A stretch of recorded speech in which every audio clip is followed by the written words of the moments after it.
नमस्कार। कहानी कमल में आपका स्वागत है।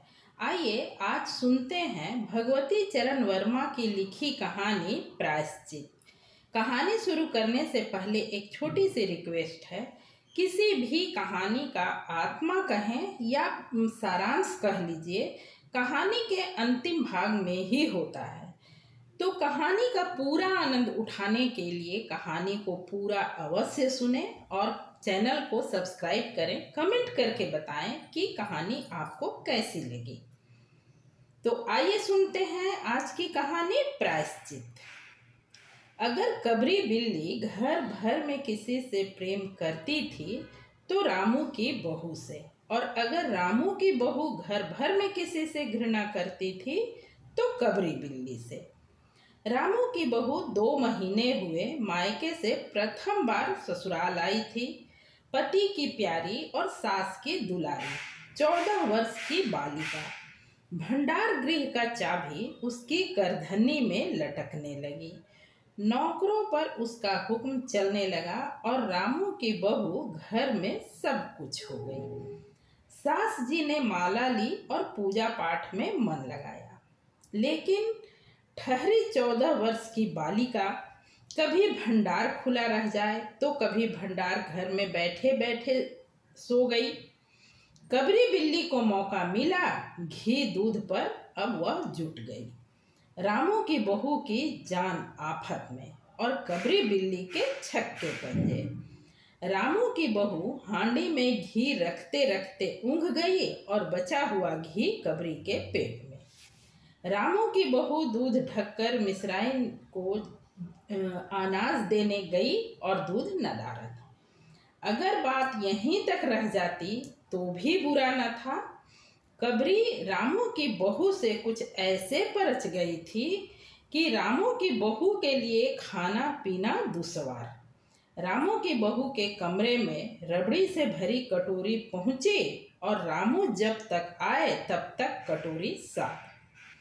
बाजार से बलाई आई और जब तक रामू की बहू ने पान लगाया बलाई गायब। रामू की बहू ने तय किया कि या तो घर में वह रहेगी या फिर कबरी बिल्ली। मोर्चा बंदी हो गई और दोनों सतर्क। बिल्ली फंसाने का कटघरा आया। उसमें दूध, मलाई, चूहे और भी बिल्ली को स्वादिष्ट लगने वाली विविध प्रकार के व्यंजन रखे गए, लेकिन बिल्ली ने उधर निगाह तक न डाली। इधर कबरी ने सरगर्मी दिखलाई। अभी तक तो वह रामू की बहू से डरती थी, अब वह साथ लग गई, लेकिन इतने फासले पर कि रामू की बहू उस पर हाथ ना लगा सके। कबरी के हौसले बढ़ जाने से रामू की बहू को घर में रहना मुश्किल हो गया। उसे मिलती थी सास की मीठी झिड़कियां और पति देव को मिलता था रूखा सूखा भोजन। एक दिन रामू की बहू ने रामू के लिए खीर बनाई। पिस्ता, बादाम, मखाने और तरह तरह के मेवे दूध में औटाए गए। सोने का वर्क चिपकाया गया और खीर से भरकर कटोरा कमरे के एक ऐसे ऊंचे ताक पर रखा गया जहां बिल्ली ना पहुंच सके। रामू की बहू इसके बाद पान लगाने लगी। उधर बिल्ली कमरे में आई। ताक के नीचे खड़े होकर उसने ऊपर कटोरी की ओर देखा। सूंघा, माल अच्छा है। ताक की ऊंचाई अंदाजी। उधर रामू की बहू पान लगा रही है।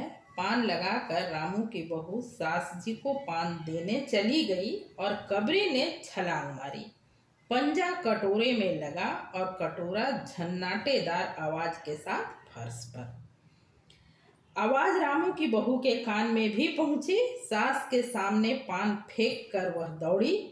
क्या देखती है कि फूल का कटोरा टुकड़े टुकड़े हुआ पड़ा है खीर फर्श पर और बिल्ली डट कर खीर उड़ा रही है। रामू की बहू को देखते ही कबरी चंपत। रामू की बहू पर खून सवार हो गया। न रहे बांस न बजे बांसुरी। रामू की बहू ने कबरी की हत्या पर कमर कस ली। रात भर उसे नींद न आई, किस दाव से कबरी पर वार किया जाए कि फिर जिंदा ही ना बचे। यहीं पड़े पड़े सोचती रही। सुबह हुई और वह देखती है कि कबरी देहरी पर बैठी बड़े प्रेम से उसे देख रही है। रामू की बहू ने कुछ सोचा, इसके बाद मुस्कुराती हुई वह उठी। कबरी रामू की बहू के उठते ही खिसक गई। रामू की बहू एक कटोरा दूध कमरे के दरवाजे की देहरी पर रख कर चली गई। हाथ में पाटा लेकर वह लौटी तो देखती है कबरी दूध पर जुटी हुई है। मौका हाथ में आ गया, सारा बल लगाकर पाटा उसने बिल्ली को दे मारा।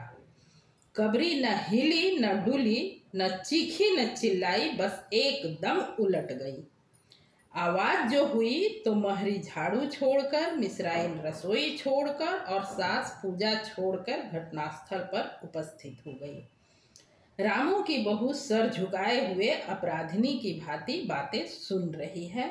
महरी बोली, अरे राम, बिल्ली तो मर गई। माँ जी, बिल्ली की हत्या बहू से हो गई, यह तो बुरा हुआ। मिश्राइन बोली, माँ जी, बिल्ली की हत्या और आदमी की हत्या बराबर है। हम तो रसोई न बनावेंगे जब तक बहू के सिर से हत्या का बोझ न हटेगा। सास जी बोली, हाँ ठीक तो कहती है, जब तक बहू के सिर से हत्या न उतर जाए तब तक न कोई पानी पी सकता है न खाना खा सकता है। बहू, यह क्या कर डाला। महरी ने कहा, फिर क्या हो, कहो तो पंडित जी को बुला लाऊं। सास की जान में जान आई, अरे हाँ, जल्दी दौड़, पंडित जी को बुला ला। बिल्ली की हत्या की खबर बिजली की तरह पड़ोस में फैल गई। पड़ोस की औरतों का रामू के घर तांता बंध गया। चारों तरफ से प्रश्नों की बौछार और रामू की बहू सिर झुकाए बैठी। पंडित परम सुख को जब यह खबर मिली, उस समय वे पूजा कर रहे थे। खबर पाते ही वे उठ पड़े। पंडिताइन से मुस्कुराते हुए बोले, भोजन न बनाना, लाला घासी राम की पतोहू ने बिल्ली मार डाली है, प्रायश्चित होगा, पकवान हाथ लगेंगे। पंडित परम सुख चौबे छोटे मोटे से आदमी हैं, लंबाई 4 फीट 10 इंच और तोंद का घेरा 58 इंच। चेहरा गोल मटोल, मूछें बड़ी बड़ी, रंग गोरा, चोटी कमर तक पहुंचती हुई। कहा जाता है कि मथुरा में जब पंसेरी खुराक वाले पंडितों को ढूंढा जाता है तो पंडित परम सुख को लिस्ट में प्रथम स्थान दिया जाता है। पंडित परम सुख पहुँचे और कोरम पूरा हुआ। पंचायत बैठी। सास जी, मिश्राइन, किस्नू की माँ, छन्नू की दादी और पंडित जी परम सुख। बाकी स्त्रियां बहू से सहानुभूति प्रकट कर रही थी। किस्नू की माँ ने कहा, पंडित जी, बिल्ली की हत्या करने से कौन नरक मिलता है। पंडित परम सुख ने पत्रा देखते हुए कहा, बिल्ली की हत्या अकेले से तो नरक का नाम नहीं बताया जा सकता। वह मुहूर्त भी मालूम हो जब बिल्ली की हत्या हुई है, तब नरक का पता लग जाएगा। यही कोई 7 बजे सुबह, मिश्राइन ने कहा। पंडित परम सुख ने पत्रे के पन्ने उल्टे, अक्षरों पर उंगलियां चलाई, माथे पर हाथ लगाया और कुछ सोचा। चेहरे पर धुंधलापन आया, माथे पर बल पड़ी, नाक कुछ सिकुड़ी और स्वर गंभीर हो गया। हरे कृष्ण, हे कृष्ण, बड़ा बुरा हुआ। प्रातः काल ब्रह्म मुहूर्त में बिल्ली की हत्या, घोर कुंभी पाप, नरक का विधान है। रामू की माँ, यह तो बड़ा बुरा हुआ। रामू की माँ की आंखों में आंसू आ गए। तो फिर पंडित जी, अब क्या होगा, आप ही बतलाइए। पंडित परम सुख मुस्कुराए। रामू की माँ, चिंता की कौन सी बात है, हम पुरोहित फिर कौन दिन काम आएंगे। शास्त्रों में प्रायश्चित का विधान भी है, सो प्रायश्चित से सब कुछ ठीक हो जाएगा। रामू की माँ ने कहा, पंडित जी, इसीलिए तो आपको बुलवाया था, अब आगे बतलाओ किया क्या जाए। किया क्या जाए, यही एक सोने की बिल्ली बनवा कर बहू से दान करवा दो। जब तक बिल्ली न दे दी जाएगी तब तक तो घर अपवित्र ही रहेगा। बिल्ली दान देने के बाद 21 दिन का पाठ हो जाए। छन्नू की दादी बोली, हाँ और क्या, पंडित जी ठीक ही तो कहते हैं, बिल्ली अभी दान दे दो और पाठ फिर हो जाएगा। रामू की माँ ने कहा, तो पंडित जी कितने तोले की बिल्ली बनवाई जाए। पंडित परम सुख मुस्कुराए। अपनी तोंद पर हाथ फेरते हुए उन्होंने कहा, बिल्ली कितने तोले की बनवाई जाए। अरे रामू की माँ, शास्त्रों में तो लिखा है कि बिल्ली के वजन भर सोने की बिल्ली बनवाई जाए, लेकिन अब कलयुग आ गया है, धर्म कर्म का नाश हो गया है, श्रद्धा नहीं रही। सो रामू की माँ, बिल्ली के तौल भर की बिल्ली तो क्या बनेगी, क्योंकि बिल्ली 20-21 सेर से कम की तो क्या होगी। हाँ, कम से कम 21 तोले की बिल्ली बनवा के दान करवा दो, और आगे तो अपनी श्रद्धा। रामू की माँ ने आंखें फाड़ कर पंडित परम सुख को देखा। अरे बाप रे, 21 तोला सोना! पंडित जी यह तो बहुत है, तोला भर की बिल्ली से काम न निकलेगा।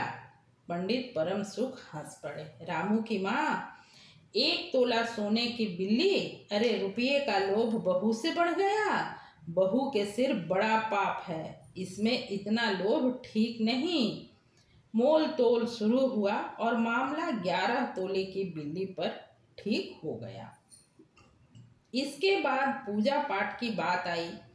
पंडित परम सुख ने कहा, उसमें क्या मुश्किल है, हम लोग किस दिन के लिए हैं। रामू की माँ, मैं पाठ कर दिया करूँगा, पूजा की सामग्री आप हमारे घर भिजवा देना। पूजा का सामान कितना लगेगा? अरे कम से कम में हम पूजा करा देंगे। दान के लिए करीब 10 मन गेहूँ, 1 मन चावल, 1 मन दाल, मन भर तिल, 5 मन जौ और 5 मन चना, 4 पसेरी घी और मन भर नमक भी लगेगा। बस इतने से काम चल जाएगा।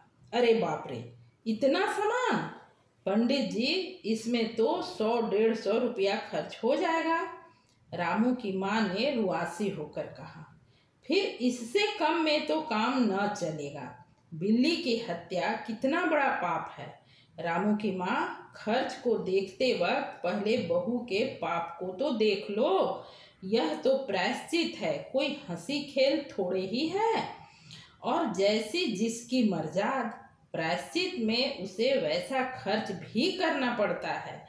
आप लोग कोई ऐसे वैसे थोड़े हैं। अरे 100-150 रुपया आप लोगों के हाथ का मैल है। पंडित परम सुख की बात में पंच प्रभावित हुए। किस्नू की माँ ने कहा, पंडित जी ठीक तो कहते हैं, बिल्ली की हत्या कोई ऐसा वैसा पाप तो है नहीं, बड़े पाप के लिए बड़ा खर्च भी चाहिए। छन्नू की दादी ने कहा, और नहीं तो क्या, दान पुण्य से पाप कटते हैं, दान पुण्य में किफायत ठीक नहीं। मिश्राइन ने कहा, और फिर माँ जी आप लोग बड़े आदमी ठहरे, इतना खर्च कौन आप लोगों को अखरेगा। रामू की माँ ने अपने चारों ओर देखा, सभी पंच पंडित के साथ थे। पंडित परम सुख मुस्कुरा रहे थे।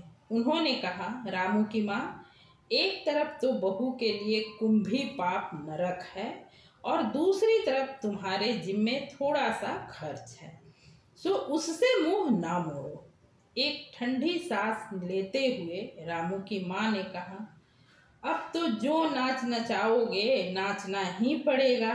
पंडित परम सुख जरा कुछ बिगड़ कर बोले, रामू की माँ, यह तो खुशी की बात है, अगर तुम्हें यह अखरता है तो ना करो, मैं चला। इतना कहकर पंडित जी ने पोथी पत्रा बटोरा। अरे पंडित जी, रामू की माँ को कुछ नहीं अखरता, बेचारी को कितना दुख है, बिगड़ो ना। मिश्राइन, छन्नू की दादी और किस्नू की माँ ने एक स्वर में कहा। रामू की माँ पंडित जी के पैर पकड़े और पंडित जी ने अब जमकर आसन जमाया।